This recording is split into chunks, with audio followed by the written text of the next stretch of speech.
Hello, party people of the world. You're with Danny and Evan on The First Cut.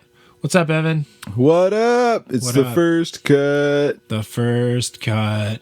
The First And I think it's gonna be a long, long time. Yeah. What are we here today with, Evan?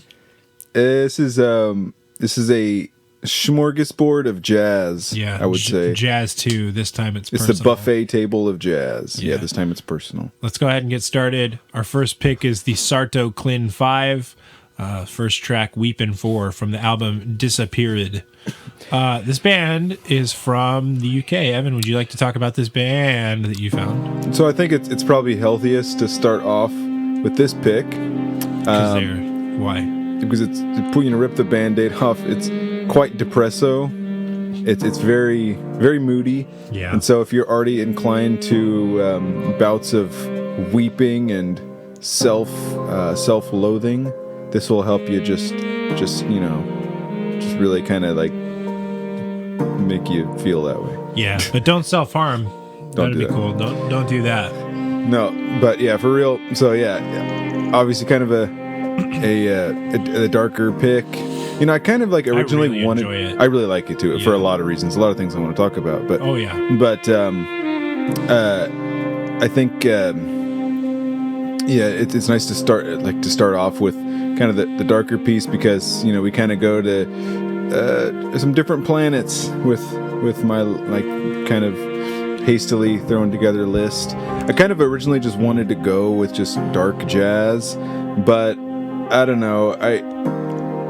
I could chalk it up to my own fault, but I just find that as a curator of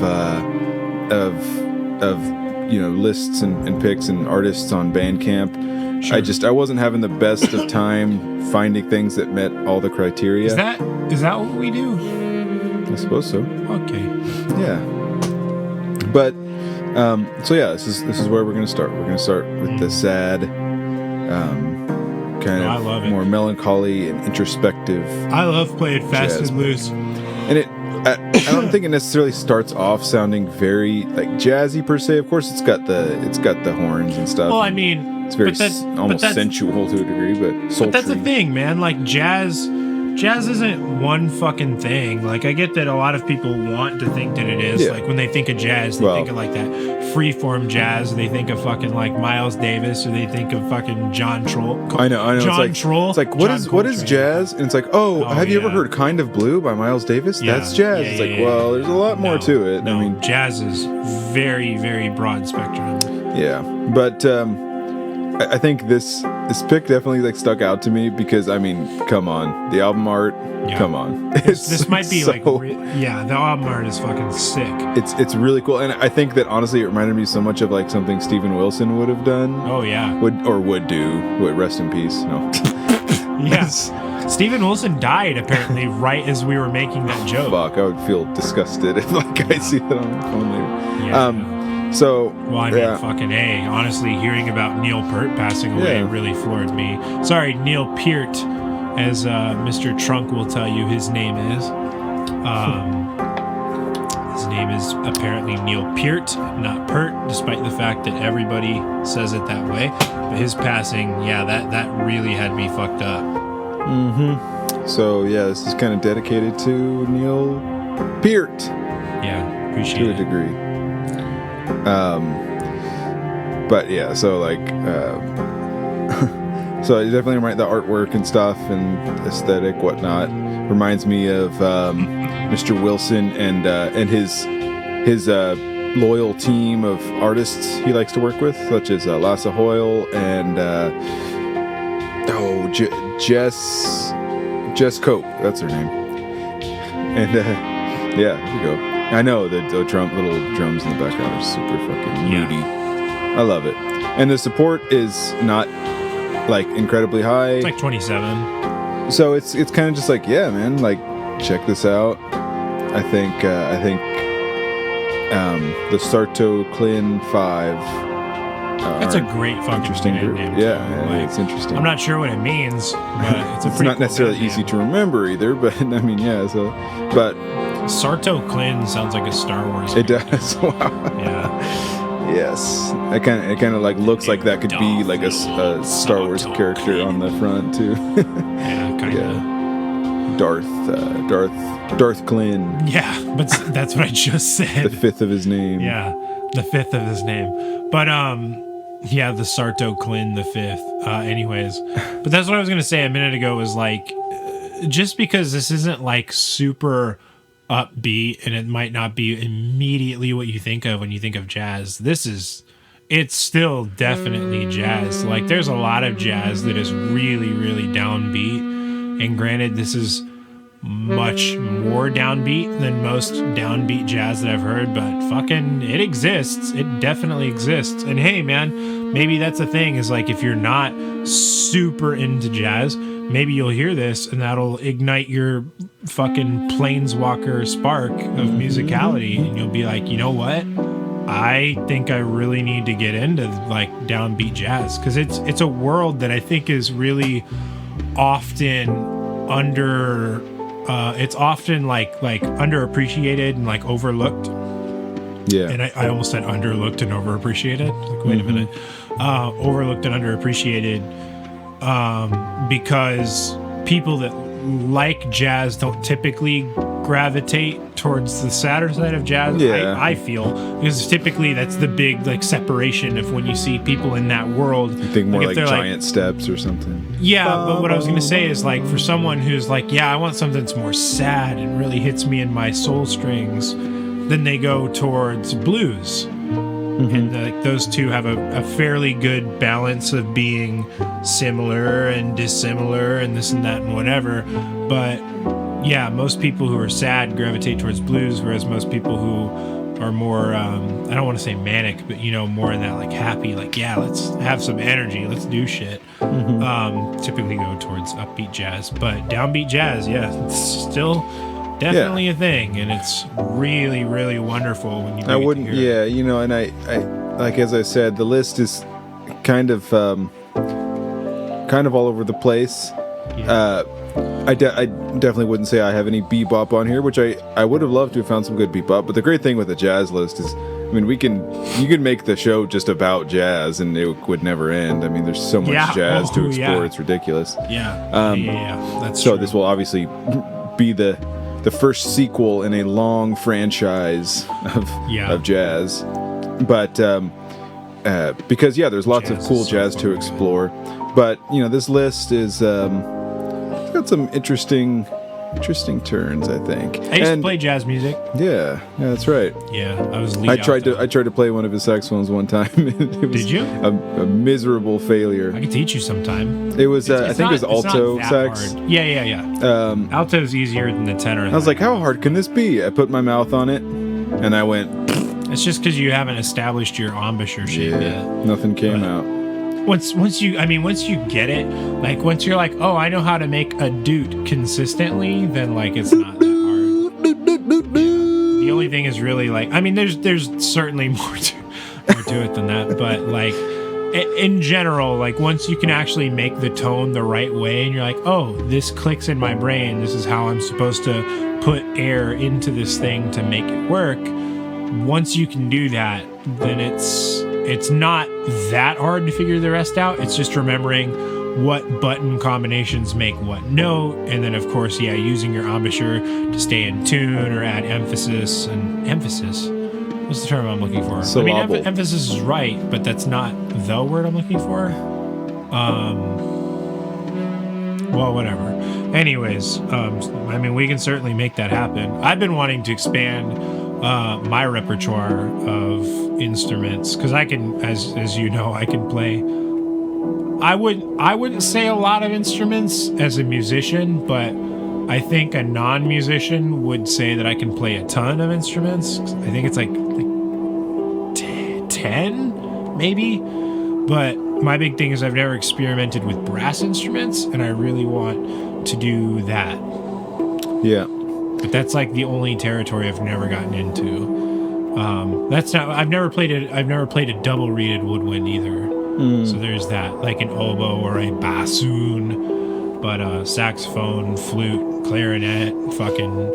I love a clarinet and an oboe. Oh, yeah. I feel like those are like my two favorite. Like, what kind of instruments would you call those? They're a woodwind. Woodwind. But yeah, they're a reeded woodwind, unlike a flute, which is a not reed. And then, of course, that's actually the funny thing with saxophone. Whereas, like, saxophone is a woodwind instrument, a lot of people actually consider it to be in its own category because it's made of metal and it has such loud, like, doot potential that people often will call it a brass wind. Unlike a flute, which is made of metal, but it's very small, so it doesn't produce a lot of dootage. And then a clarinet. I need to stop fucking saying that. And then a clarinet or an oboe or a bassoon, which are largely plastic, I think, but certainly not metal. I mean, parts of a bassoon are, but yeah, they're not metal, and they create a much softer sound, whereas a saxophone is much more aggressive. And then, yeah, stringed instruments, percussion instruments, fucking string percussion, like piano. I've played virtually everything, but I haven't played brass, and I would really like to change that. I'd really like to play French horn. That would be super cool. I love the sound of a French horn, and I just love fucking jamming my fist into things. Yeah. But I'll teach you how to play sax sometime if you want. It's one of those things that I think once you start to actually learn something like that, and I think it's one of those things that if you learn how to play a few notes, you'll pretty much immediately realize, like, is this something that I want to pursue or isn't it? And then you'll know whether it's something you'll be passionate about or not.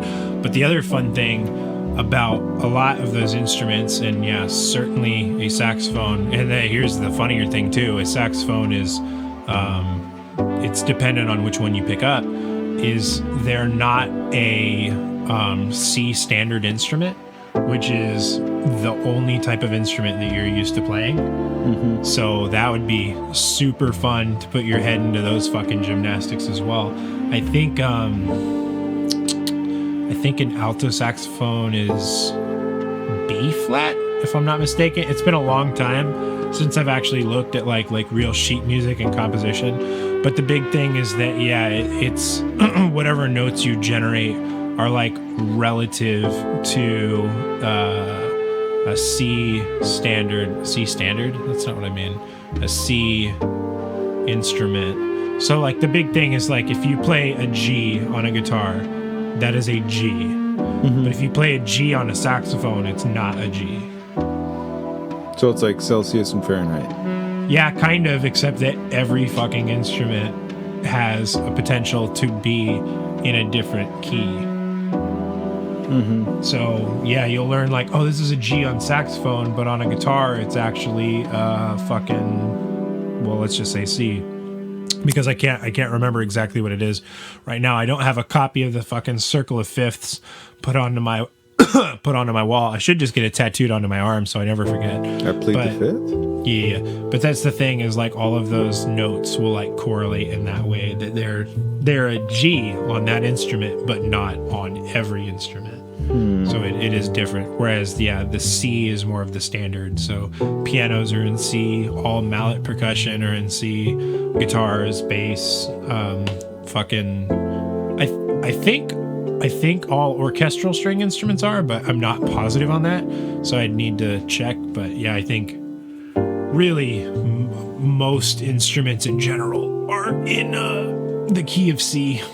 A flute is as well, so there is that, but a saxophone is not, and neither is a clarinet. A flauta? I'm gonna punch you in the fucking balls. Flautist? Yeah. Yeah.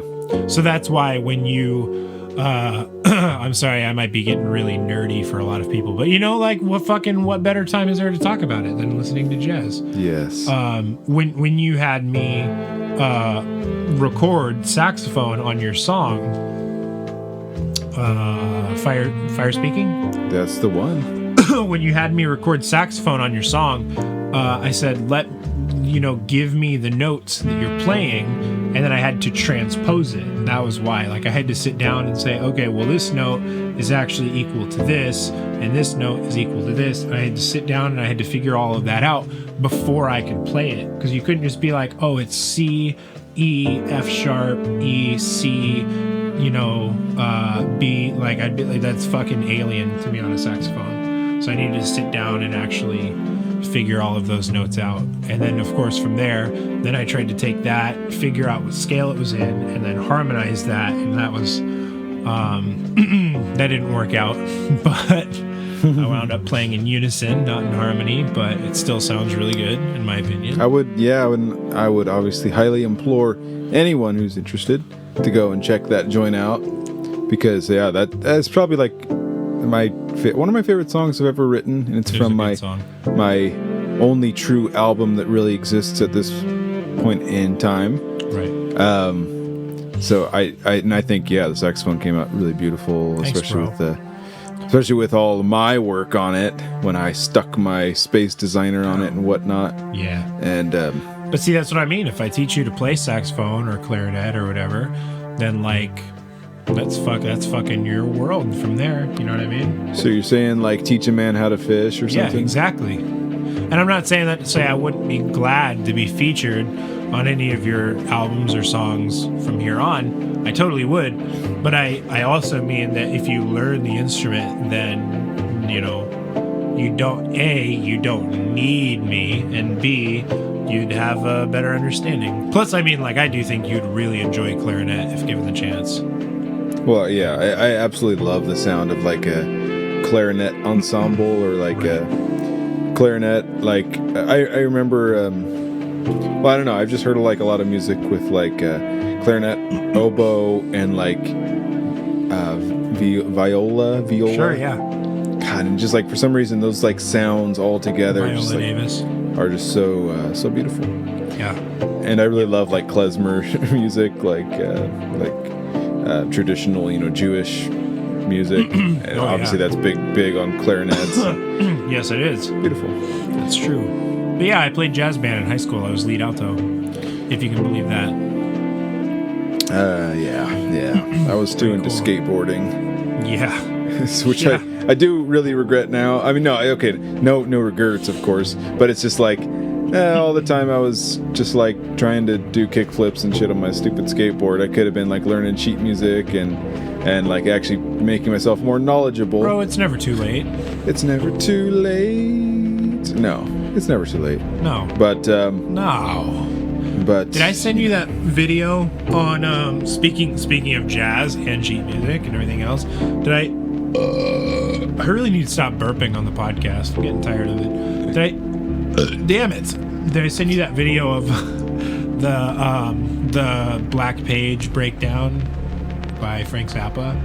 No. The guy was like, so there's this guy who's like, I'm going to learn how to play this song, and I want to talk about how, like, really fascinating and incredible this song is compositionally, and for that matter, how extremely difficult it is, especially if you're a drummer. And one of his big things that he talks about, like, when you break down the song is, like, the really insane use of, like, nested tuplets. Yeah, that was fucking fascinating, because I've seen nested tuplets, but I haven't seen that many of them, because they're really kind of like a mind fuck, in my opinion. Like, you've got to be some sort of like sadist, in my opinion, to wanna like make people fuck with those. Part of me wants to ask what a nested tuplet is, but if you explain it like in a nutshell, like I'm 5, I guess. Yeah, absolutely. So you know what a triplet is? Yeah. A triplet is a tuplet. A nested tuplet is when you have a tuplet within a tuplet. So if you're like, all right, so I'm going to have this sectuplet followed by this quintuplet, followed by this triplet or whatever, like, and you have that all within the span of a triplet, right? So imagine when you see a sectuplet, right? It's 7/8 notes with, you know, the little bar and this. Well, I guess you're not used to composition, but fucking bear with me. it'd be like a septuplet, so it's got the little bar and the 7 over it to designate this is a septuplet, followed by a quintuplet, which is 5 eighth notes with the little thing with a 5 over it. Okay, this is a quintuplet, and then a triplet having 3 eighth notes, a little bar with a 3 over it to imply that it's a triplet, and then all of that with a big triplet over it, meaning like fit all of this within the space of like quarter note triplets. That's what that amount of math should I think make a normal person go, yeah, fuck that. So I'll show you that later, because that is super fascinating, and it is it's something. It's a lot of mental math. Absolutely. Okay. Well, I think maybe we should go on to roll forth. Yeah. Thank you so much, the Sarto Klyn V. I was so glad to be able to talk about like music theory and ideas. Like during this great day. Jazz is definitely the one to do it on. Fuck and, yeah. So let's let it bleed out. Absolutely.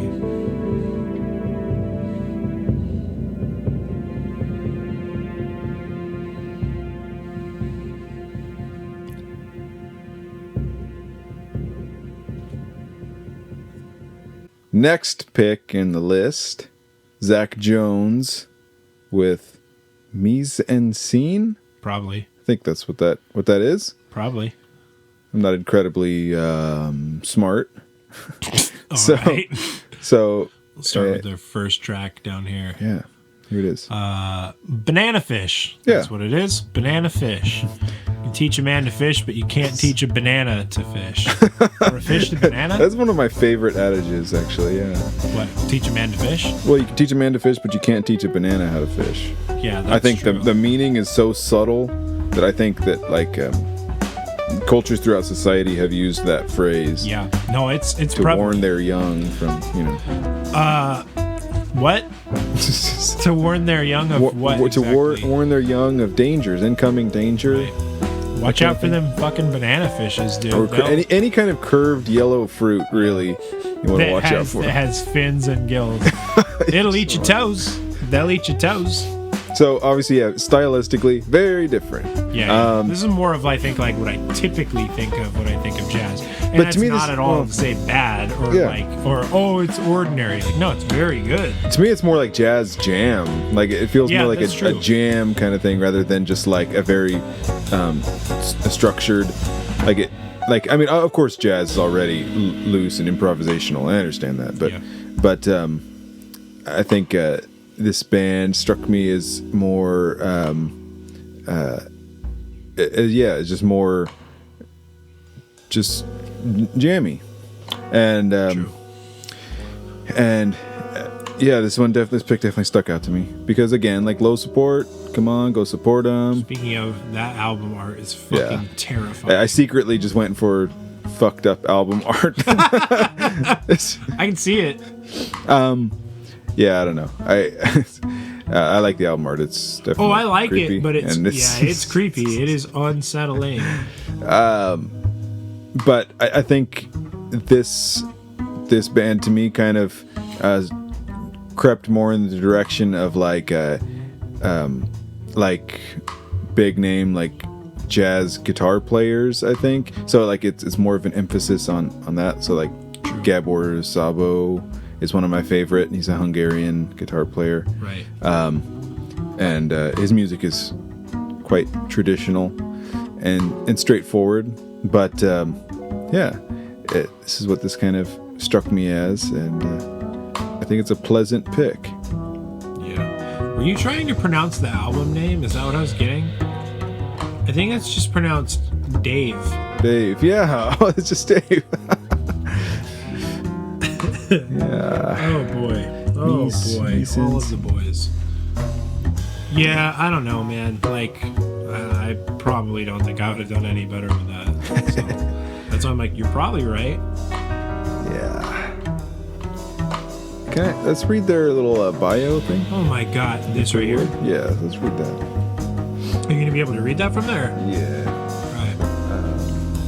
I can barely read it, but I don't have my glasses. The Zakk Jones Trio is a dynamic group that fluidly blends styles as varied as modern jazz, Americana/country, and fusion. Yep. Often even in the same songs.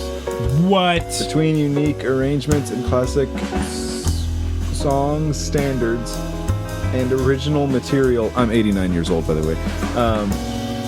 The trio brings any audience a fresh listening experience. That's a flesh-filled experience. Flesh listening experience. Anyways, a fresh flesh list. Flesh list. Whoa. That's gonna be like the next big fucking tube site. Yeah, you've been on Pornhub recently, RedTube. No. You gotta go to Flesh List. But I was just, my mind went in like the direction of like a really fucked up evil sounding like Dark Souls boss or something. Like Zakk Jones, the Fleshless. Oh, Flesh List. Yeah, I was thinking L-E-S-S. more Fleshless. I was thinking L-I-S-T. Flesh List. And then when you said Dark Souls bosses, I was thinking like, wouldn't that be something if like Pinwheel was like, it's like Pinwheel of the Flesh List or whatever, and like that was his big thing, was that like he was a keeper of like all who had perished or something, some fucking bananas thing. Then again, like Book of the Dead. Pinwheel actually was like a pretty fucked up character, wasn't he? Yeah, and infamously like probably the easiest boss in the entire series. Yeah, he's up there. Either that or Iron Golem, which are both from Iron Golem can be hard under the wrong circumstances. Yeah, but really you just whack him until he falls off the edge. I think of like the Demon of Song. Yeah, Demon of Song's pretty easy. Demon of Song was really easy. Fucking the Covetous Demon. That'd be cool to make a list of like... The Tauros Demon was really easy. Yeah. It would be cool to make a list of like Dark Souls bosses, like the most impressive and interesting canonically like Dark Souls bosses that were also like the easiest to beat. Yeah. I think it's interesting how easy the Capra Demon is, but not easy the Capra Demon is, because like that's the big thing. That shit always gives me trouble. Well, yeah, exactly. That fight is so hard, but it's not because the boss is hard. It's because wolves. The environment and the fucking wolves that you have to fight at the same time. Get away from me, puppies. Go eat a ham bone. Yes. So obviously Dark Souls rules, but let's get back to this flesh list. We got fresh list and we got flesh list. Which one you want? I want a flesh list. Oh and so, my god. Here we are in Ohio. And I've never actually been to Ohio. I haven't either. I haven't been most places. The song is called Spring in Ohio. Yeah. I used to live in the Great Lakes area, so I guess I barely am familiar with the area. I've never been anywhere near the Great Lakes. Yeah, well, that's fucking legally, bro. That's fucking legally? Yeah, that's because of legal stuff reasons. Yeah. I am on a government watch list. Yeah. It's because they caught you dumping all your fucking sewage into the sound. Is that right? If you consider my sewage to be what I had for breakfast that day, then yes. I was trying to feed the fish as I was throwing up violently from too many Bloody Marys. Oh man! This was a Sunday. Bloody Sunday, Sunday, Bloody Sunday. Blood Day, Sunday, Blood Day. Blood Day. Everyone knows there's Monday, Tuesday, Wednesday, Thursday, Friday, Saturday, Sunday, and Blood Day. And then Flesh Day. And then Flesh Day. And then Gurman Day. It's been snowing like crazy. I wish it hadn't been. I fucking hate snow. Yeah, the snow has been wicked, and it's been falling down. And, well, I think actually we've probably seen the end of it. Or no, we might have another day or two. I hope not. Of some flakes, some fleckles. Don't. Some cold flesh. Some cold flesh. Snow flesh. Some ice flesh. So It's like Frosty's dandruff outside. it's been chilly here in our little neck of the woods, and the roads are gnarly. Well, some of the roads, the back roads are gnarly. The Which highways is unfortunately where I live, so yeah. Fuck. Rest in peace, my suspension. Yeah, true that. Rest in peace, my suspension from Flush List. From Larry Time. Oh my god, Flush List would be such a good LT. Yeah.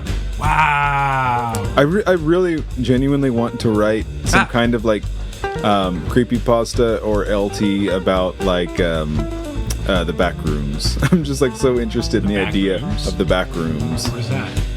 You know, the shit with like the office, like empty office space with the buzzing lights and the just like just empty walls, and it just goes forever. Yeah. And then it has just like the humming of like just ambient office noise. I've worked in office. Orifice? Then again, like the office I worked in was really small, so it wasn't as big as the back rooms, which is infinitely endless. Arguably. Arguably it was. I also infinitely large. came up with the idea of You stupid asshole. I came up with the idea of wanting to do the bathrooms, which is like, you know, you walk into the bathroom. Sequel to the back room. Yeah, you walk into the bathroom and you're like, okay, I'm all done. You zip up and you walk out the door and then you're in another bathroom, you know, that kind of thing. So, okay, hang on. We want to talk about something that's real and creepy. Yeah, sure. So I actually had a really hard time sleeping last night. I shit you not. No. Well, yeah, I'm ready. I'm preparing myself. Don't try to get ahead of me. So the weather was extremely bad last night. It was super windy. It wasn't snowing anymore. It snowed yesterday, but not last night. Now, I don't think I got to bed until probably like 1 a.m. And that's not terribly uncommon for me. It's actually very common. Like, I typically try to go to sleep around midnight. But then, of course, I do this stupid thing where it takes me at least an hour to fall asleep every night. And I'll go to bed at midnight thinking like, oh, I want to go to sleep at midnight, which is dumb because realistically to go to sleep at midnight, I should be going to bed at like 10:30. That's not the point. I went to bed at around 1 a.m. and around 2:30, I think, I was starting to fall asleep and the wind starts picking up and dying down and picking up and dying down. And then I shit you not, at like 2:36, I hear the one fucking thing more than any that I don't want to hear at 2:36 in the morning. You want to guess what that was? My mind is going to 5 million different places, so go ahead. At 2:36, I hear... Holy flying shit. Now, granted, I live in the middle of nowhere. Not saying there's no one who could be knocking on my door. And here's the thing, like, furthermore, I have fucking goosebumps. That shit. It didn't sound...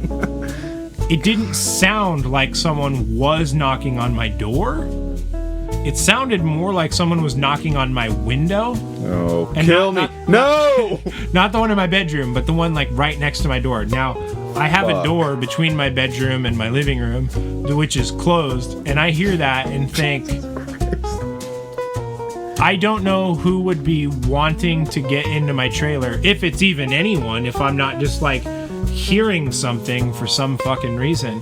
But I am like almost petrified, and after a few seconds of thinking like, all right, well maybe it'll go away, and you know, like maybe whatever it is, like just fuck off. I'm lying there in bed and thinking, I did not lock my door. So if it was someone who's just like, hey, is anybody in here? I want to see if I can, you know, come in and get out of the cold for a little while. They could have just fucking straight up opened the door. And then, of course, I get into the mentality of like, when you're really creeped out by something, you start listening super closely and try to listen for sounds that you think could signify something. And you always wind up hearing things, and you're like, I bet that was this, when it probably was actually nothing. And I'm lying in bed, and I'm hearing sounds that sound like someone like rattling my door handle. Like they're like, maybe I should open the door, maybe I should let myself in. And at this point, I can't bring myself to get out of bed and be like, who's there? So I'm just lying in bed, genuinely creeped out, thinking like there's some like fucking homeless person or something like standing right outside my place. And granted, like, I have nothing against the idea of like, oh, if there was a homeless person who's like, hey, yeah, it's fucking cold, this, that, or whatever. But like, my place is tiny. I couldn't afford to like be like, oh yeah, you can come in and just like, I'll fucking pull out the couch or whatever. Like, it's just not a possibility. And for that matter, I have actually done exactly that before, and I hate to say it for what it is, but I don't know if you've ever taken someone homeless into your home and said like, oh yeah, you can stay here a night or you can stay here a week or whatever. But I'll tell you, whatever that time period is, whenever it's up, they ain't fucking leaving. Like, it's just not happening. So yeah, as much as I would like to be more altruistic, as I think Evan would say, and just be like, oh yeah, you know, what's mine is yours because it's all material and this and that and whatever. Unfortunately, it doesn't typically work out so cleanly. So yeah, I'm lying in my room for probably 30 or 45 minutes until like my heebie-jeebies have subsided quite a bit and I can't hear anything else. And then I came out and I see, there's no one there at this point, which granted, like after 45 minutes, there fucking shouldn't be. I come out, I lock my door, I get some water, and I go back to bed. But fuck, yeah, it definitely took me a while to calm down after that. No. Fucking no. Oh my god. It's like the middle of the day and I'm like just practically shivering. This is horrifying. I would love to do some kind of shit like that to you, but my big thing is I know I'd have to knock on your window and you're on the second floor, so any amount of that. I did actually tell myself for a long time when you and I were living together and we were in the the third floor from the ground, realistically, that I was gonna do exactly that to you, knock on your outside window.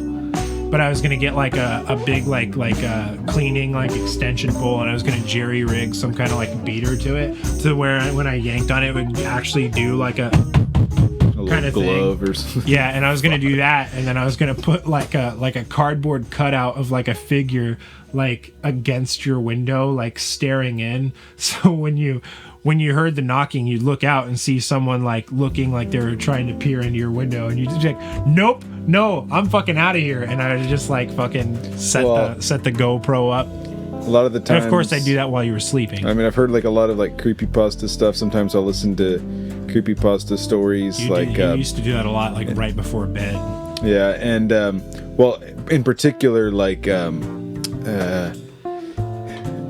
ones about like skinwalkers and that kind of thing. Oh yeah. So just the idea of like hearing a rapping at your door in the middle of the night and hearing some kind of like beast that's just like trying to imitate a human and be like, hello, may I come in? And just being like, yeah, all right. Yeah. Like, yeah, make yourself at home in my ribs. Yeah. Make yourself a home in my ribs. Evan, do you want to tell the beautiful people what I actually used to do to you to fuck with you? He used to be a fucking voyeur and film me while I sleep. When you word it like that, that's not all I used to do. There's nothing that makes you look like a more pathetic pile of skin than when you receive a video message from a good friend of yours, in which it is just you sitting in your room just sorting through random crap with no shirt on. Like, oh yeah, that was my favorite. And what was funny about that to me was I got like so close to you too, and you couldn't feel my presence at all. Like I could have if I really wanted to, if I was a bad boy, I could have just like fucking come up right behind you and fucking. I know, and that kind of thing makes me shit my pants because it makes me realize like how close an actual like psychopath or like you know what bad person could have gotten so close. You know to what? me. Honestly, I really wish I would have done, and I mean this very wholeheartedly. I really wish. I mean, granted, the window thing would have been perfect because I know you're terrified of windows. Well, not windows, but things that could be on the other side of them. Because windows, like, I mean, it's just a flat piece of windows glass. in and of themselves, they really are the facilitators of scary things. Right. But what I really wish I would have done, that I could have done very easily, is I really wish I would have invited someone over, like, in the middle of God damn it with these burps.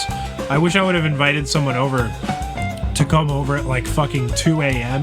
and then do exactly what I did, but from their phone, who you have no idea who this person is, you have no idea what their phone number was or anything else, and they would have come in and not only like done that to you, but right beforehand, they would have like, I would have left my door open, so they would have like come in and like filmed me a little bit, but I like I was sleeping. And then would have like then done exactly like to you what I did. What would be even better is if they did like that whole thing, but they ended it by like sneaking under your bed, just like they were waiting. No. Next. Yeah. It's too creepy. What I mean is like you would have not recognized the number. You'd been like, oh, this is probably Dan pulling one of his fucking pranks. But then when you would have been watching the video, you'd have like seen me in the video. So it'd be like, well, it couldn't be him. Oh my God. It's absolutely terrifying. That's what I mean. That would have been fucking wonderful. You would have been like, seriously, like had I gone along with it and not just been like, yeah, it was a friend of mine or whatever, you would have been like, I need to fucking move. Yeah. Which you did in the long term. So I did. And that was the reason. Yeah. Every once in a while, I'll still actually do that where I'll like walk up to your living room window when I know you're in there and I'll just like fucking film you like watching TV. God. I've sent you a couple of those. Yes. Oh, I love it so much. I'm amazed that you never did anything to try and get me back. just don't think I'm like. I guess I am kind of sneaky enough, I suppose. Well, I just mean like you know what several of my big fears are, and like one of them is pretty easy to exploit. The whole spider thing. Well, so like what, like fake spiders and shit like that. You could have done it with fucking real spiders. Oh if you well, knew I ain't they were touching like a real spider. non-harmless. I mean, I'm not like afraid of spiders, but I certainly am not keen on like just picking them up and bringing them places. Yeah. See, that'd be my big thing. Is like there are spiders that I know are not harmful at all, but I still don't want to touch. Well, no, but I if just don't like the could bring myself sensation to of- do it, yeah. Like a fucking gardener spider or whatever. It'd be like, oh, I mean, that's not gonna hurt me at all. But yeah, if I felt a gardener spider like on the back of my neck or something, I would shit a chicken and then die. Yeah. You ready to move on to the next pick, Evan? Yes. All right. Thank On to the you, next Zakk one. Jones. Yeah, thanks. For Thanks, fam. letting us just talk about creepy shit in front of your music. Yeah, I'm having a lot of fun. Yes, but keep up the good work because seriously, it's very, very good music. Yeah, dude. Love it. And on with our next pick. Okay, people, on with our last pick. We've got Sunjae Lee, album Entropy, the first track, Daedalus. Daedalus? That's how you pronounce that, right? Daedalus? Daedalus? Is it Daedalus? Like I'm not entirely sure. Grecian legend? Something like that, I The suppose. father of Icarus? Something like that. Yeah, it might be Daedalus. It probably is Daedalus. This is that by Sunjae Lee, who is... Isn't that called like a ligature or something when there's like an A and an E connected? I don't know. Maybe? This is super cool. This Anyways, dude is from South Korea. If you could stop fucking interrupting me every time I try to say anything. I feel like you're just like, he's going to say something creepy again. This dude's from Seoul, South Korea, which I would actually really like to go to Love to someday. go, Yeah. You know what's funny? I was recently reviewing a somewhat now famous within our tribe bit between you and I. That you interrupted a thing that I was saying, and because you interrupted it, and not only because you did, but you interrupted it so specifically and intently, you totally changed the direction of what I was going from forever. Whoa. Yeah. What's that? That was, this reminds me of the last pick from our first jazz list. I can't remember his name. That's going to drive me nuts. Anyways, the thing was, it was the Woodinville whiskey bit, not the last one, but the one before that, while we were talking over Mr. Tyler Burns' music, sponsors for Fridays. Mm-hmm. And I had mentioned a thing where I was like, I have a bottle of Woodinville whiskey at home, but I don't have one for my wife. Upon learning this, she left me and immediately died, and her soul went to the gray zone. This is what I said. I was like, her soul went to the gray zone with all of the elder dragons. And what I was trying to say was like, her soul went to like the era of gray from Dark Souls, where only the elder dragons and gray crags lived. That's what I was trying to say. And you go, oh, she went to Bolus's meditation realm? I'm like, well, you took me into a completely different fantasy world than I was intending. Yeah, you went Magic the Gathering instead of Dark Souls. And then I tried to continue by saying, like, yeah, where she was slain by Lord Gwyn and Lord Nito. And you're like, wow, this is badass. I think kind of assuming that, like, I was creating a crossover between those two. Where I was like, nope, it's still just Dark Souls. You just won't let me fucking say it. But it's kind of funny now that the history of that idea has been like forever changed because of that. So I created, inadvertently, a crossover between Magic the Gathering and Dark Souls, despite the fact that I was only trying to talk about Dark Souls. But that's okay. Yes. But I think it's kind of funny how that be that way sometimes. Yes. Oh, yeah. Yeah. And it was funnier even still, because like the only reason I got so like I guess kind of worked up over it was fun. The only reason I got so fun, okay, sure. The only reason I got so fun was because I was showing it to your twin brother Colin, and his reaction was almost fucking like identical to yours as he was listening to it. He's like, "Oh, that's really interesting that like you decided to like mix those two things." I was like, "Motherfucker, listen, god damn it!" Oh god. Like, fuck, it's inescapable. Oh yes, yeah, Dark Souls is great. And Sunjae Lee, Seoul, South Korea. Yeah, of Dark Soul, South Korea. Yeah. So obviously, yeah, we're in decidedly different territory now, which is awesome. So obviously we started with dark jazz, depressing jazz. Then we went to more jam-based, lighthearted, more guitar-oriented. I think distinctly Midwest American jazz. Yeah. And now we're in I think something that's more inspired by like Ornette Coleman and like avant-garde jazz or like free jazz, free improvisation. Oh, interesting. His third track is actually called Icarus. Oh, neat. Yeah. World on fire. That's cool. I'm into this. Yeah, I'm quite interested in the music of this fellow because I think it's just really, really like, really fucking good. Like, it's definitely like, if you're into like if you're not into like the noisy, kind of free jazz kind of sound, then yeah, maybe not much. It's not going to do much for you, obviously, but I love it. And I can listen to it for a long time, especially like the like solo pieces, like when it's just like this album only I think has one of those, which I think the last one might have kind of been that, But he does also have another album that I would have picked for the list, but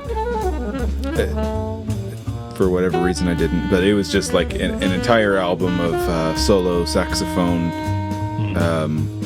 avant-garde work. And yeah, it's really profound and interesting. And obviously he's seems to be a learned fellow, jazz saxophonist, doctor of natural medicine, and oriental brush painter. If his bio is to be believed, which I do. I was gonna say, I mean, I would believe it, but sorry, I'm looking a thing up real quick because I'm trying to remember. There we go. I was gonna say I'm trying to remember the fellow who we last reviewed on jazz, what his name was. Kim Oki.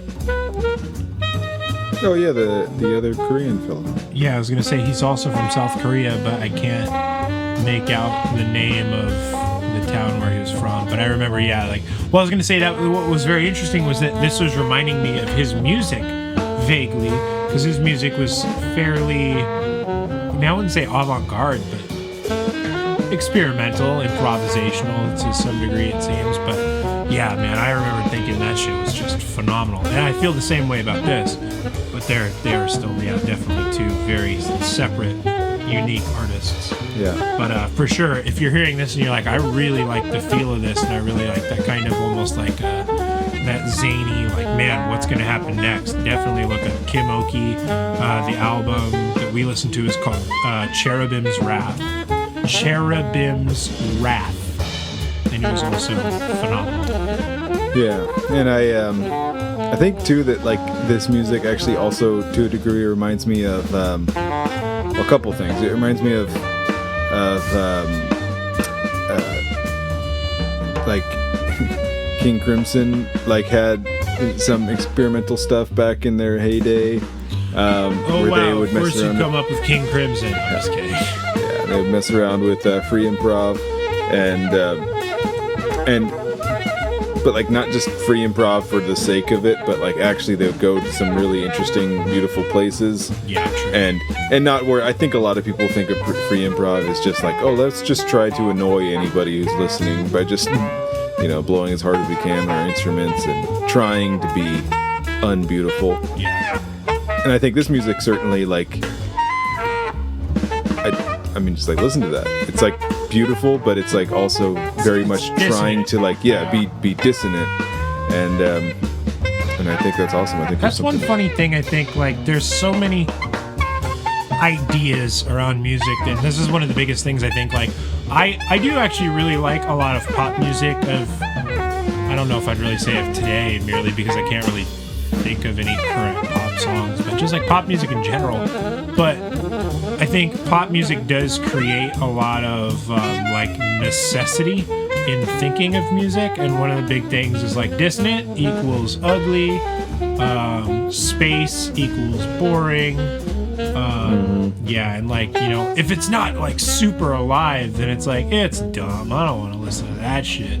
And like, because of that, jazz, especially more like dissonant and experimental jazz, gets squashed really heavily in the popular vein. And then genres like, well, especially like noise genres for sure, and experimental and avant-garde never see any light. But dark ambient, which is extremely beautiful in my opinion, gets no fucking view from the standard public eye, because it's like, well, what is it? It's like it's mostly like soundscapes.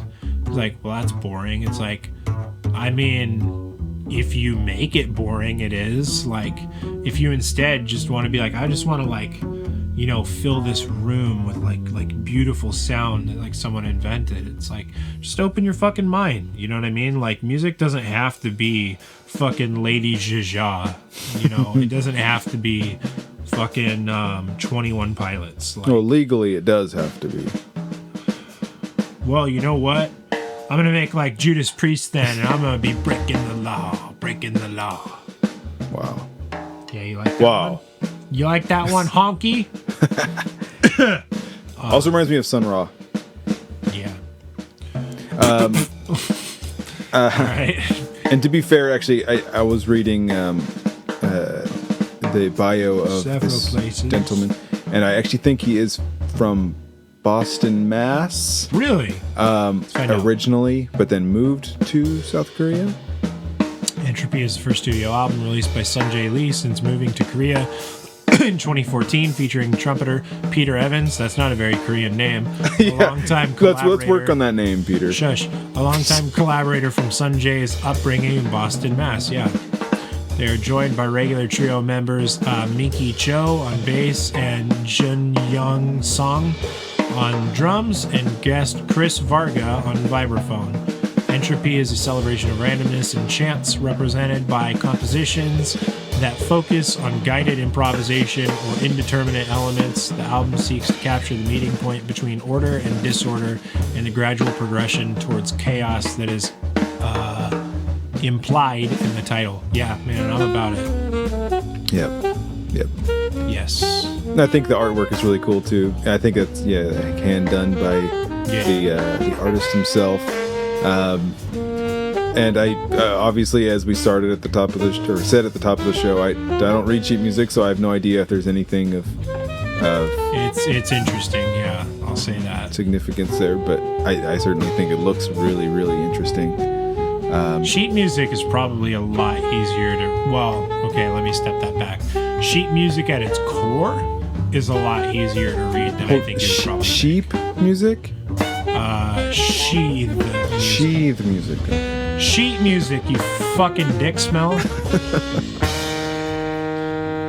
Sheet music at its core is actually really easy to read. But yeah, once you start getting into like musical direction and a bunch of other things, it becomes more complicated. But then again, there's also a big thing I think too, that sheet music is so...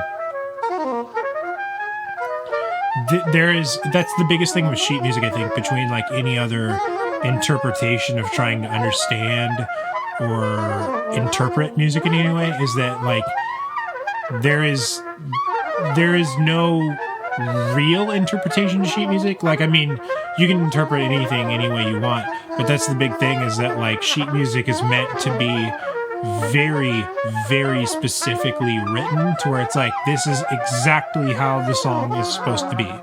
Like, I'm telling you where to be loud, I'm telling you where to be quiet, I'm telling you how to get from fucking quiet to loud or loud to quiet with crescendos and decrescendos. I'm telling you where to slow down, I'm telling you where to speed up, I'm telling you exactly what the tempo is, what the key is, what everything is. So like, there's no question of, am I supposed to swing this or this or that or whatever? Like, it's all there. It's written there. Unless, of course, the person who wrote the sheet music is a fucking noob, then like, yeah, they might have been like, oh, I meant to put a crescendo there. Or like, you know, it probably would have made more sense if I would have written this musical direction out, but, you know, I wasn't thinking about it or whatever. Or they were trying to write something to be interpretive. But yeah, sheet music is definitely written to be very, very specific. Yeah, absolutely. And I guess I do understand like that part of it, because I mean, just from like brief just like, you know, very like casual studying of sheet music, it's like I get that there's lots of symbols and they all mean something. Yep. And so I understand that, but I just, what really, like, I really do think I could take a good couple weeks and like really try to like be able to read sheet music and learn it that way. But what amazes me is like mastery of it, like just being able to just read it like you're reading a book and then turn the page and just continue. I can't do that shit anymore. That's absolutely amazing. They call that sight reading when you're when you're just like, all right, let me pick up my instrument, and you read that and you're just like, no, I get it, I get this. They call it sight reading.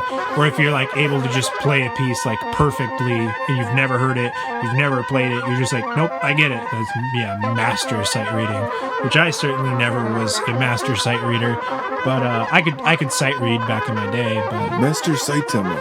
Yeah, I'm so out of practice now. Can I just say that I love this fucking piece of music? Yeah, it's great. It's amazing. It's so chaotic, but like weirdly harmonic. Yeah. Right. Wow.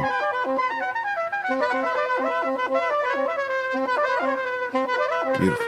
Mm-hmm. Yeah, I was going to say, I actually just kind of want to let this breathe for a minute.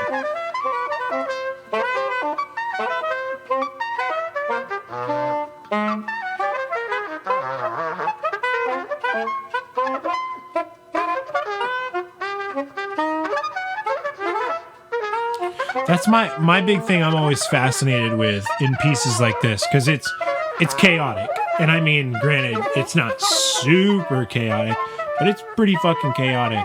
And my big thing I always think about was like, how controlled was the chaos in this? You know what I mean? Because that's the thing, is like, was this actually written out to sound exactly like this? Or was it like, nah, dude, I'm just going to play like two things and we'll see what comes out. And like, this was the result.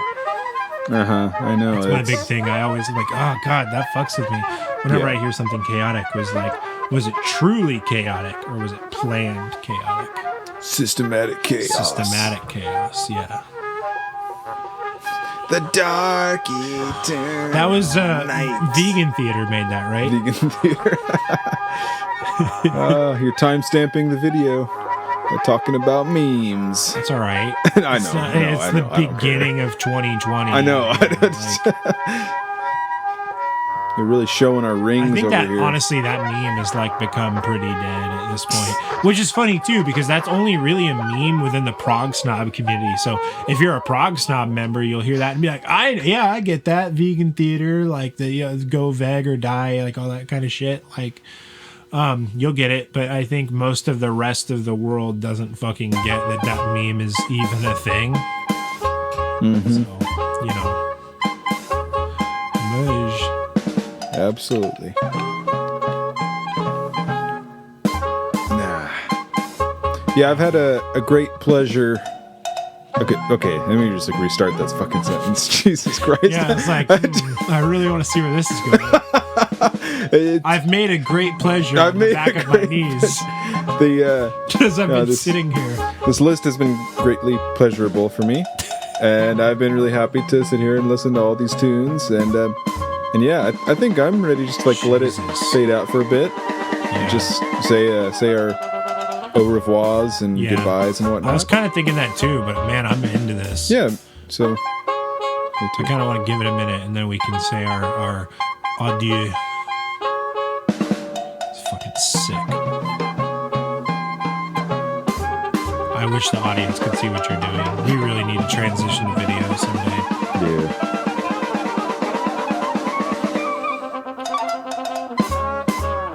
By the way, this song is called Fox Deer. I'm not sure what that's supposed to mean, but I do really like it. Yeah.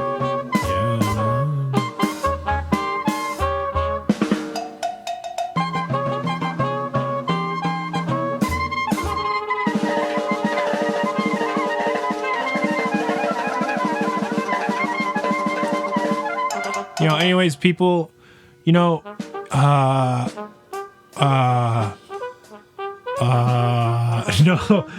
we've been so happy to bring you on this journey with us. I don't know if Evan got the joke that I was making, but I was kind of making fun of something that he did.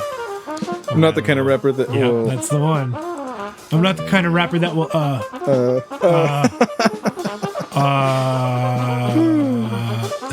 see the, what episode was that? That was, oh my God. I know what episode it was. I'm just like, I'm struggling to think of the name. The Swing / Electro Swing. That's right. Yeah, that was the one. So see it was our second pick of Electro Swing. So it's probably like right in the middle of the podcast or a little afterwards, maybe like 2/3. Gaslight Troubadours was the band and we were closing out the Gaslight Troubadours. Anyways, well, I'm glad I took a second for that. That was fucking something. Yeah. We've had so much fun bringing you along on this musical journey with us today. Maybe you learned something today. Maybe you didn't. Maybe you unlearned something. Maybe that parasite in your ear has finally wiggled its way into your brain. I don't know what's going on in your medical condition. But what I can say is that for sure Evan has lice. Yeah. And now I probably have lice because we've been rubbing heads together this whole time. Without a doubt, a flea-bitten mongrel, that one is.